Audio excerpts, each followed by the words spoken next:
many other things, struggling with an investigation of Russia's attempts to manipulate our politics in 2016 through hacking, through what's called weaponized information. And the person directing that is, by our intelligence community's account, Russian President Vladimir Putin.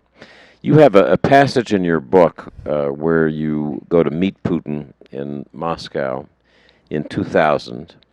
He's just come in as Russia's president, and you're meeting him after the Yeltsin years. And flying home, you write a little memo to yourself, and I'm going to read it because it's pretty riveting, and then ask you to explain what you meant by the language. You wrote, "Putin is small and pale, so cold as to be almost reptilian."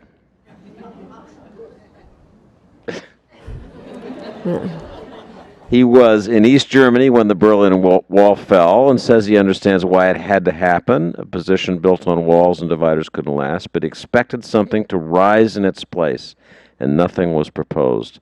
The Soviets simply dropped everything and went away. He argued that a lot of problems could have been avoided had they not made such a hasty exit. Putin is embarrassed by what happened to his country and determined to restore its greatness. That's writing in 2000, 18 years ago.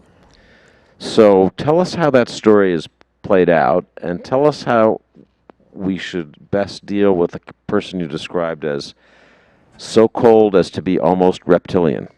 Well, first of all, President Clinton and I first met Putin before that, when he was kind of acting president at, this was an APEC meeting in New Zealand. And at that stage, Putin was trying to be very ingratiating and trying to make new friends. He was still cold and reptilian. The issue about him is he is very smart. And in these meetings, he did not have talking points, and he took notes himself. He also is somebody, I have to describe this because they actually did kind of a jazz concert for President Clinton. And President Clinton's jiving around, and Putin is sitting there like this, no rhythm whatsoever. But the thing that is interesting is how smart he really and directed he was. The thing that I speak to more is something that happened before that.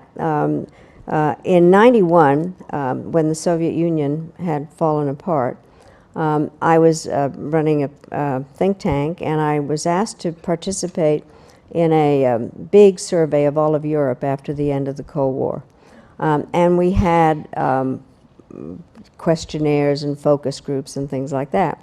And the focus group I'll never forget is one outside of Moscow, where this man stands up and says, "I'm so embarrassed. We used to be a superpower, and now we're Bangladesh with missiles." And what I think happened, not so easy, not so difficult to really deduce this, is Putin identified himself with that person who felt that the dignity and the grandeur of Russia had been lost, and he is bound and determined to restore that in every single way. And what he's done is reinterpret history in order to say that we never respected Russia, that the expansion, everything that we were doing was opposed to Russia, and that it is his duty to bring everything back. The other part, and I've done a lot of reading about him in addition to meeting with him, he's a KGB agent. He knows he has played a weak hand very, very well. And he is very good at propaganda. And when you control everything, he has weaponized information. His goal is not only to restore Russia, but to make sure that the United States' position in Europe is undermined by having a separation of the other democracies from us. We can see the effect of that. Hungary is definitely the main exhibit on this, but generally using information, and then using information to get involved in our election process. He's an expert at this kind of thing, but he is determined, and he has a goal, and he is smart, and we cannot underestimate him. He is playing, as I said, a weak hand very well. So, what does your experience tell you about how the United States should deal with this ex-KGB officer? Very high risk tolerance, willing to push right to the limits and then past. What's wise strategies, the word I want to choose, in dealing with him? Well, first of all, I do think that we can't just have a relationship, an adversarial relationship. I think the art of diplomacy is trying to figure out where are the areas that we can cooperate and where do we have to really stand up for what we believe in. And there are areas in which we should be cooperating.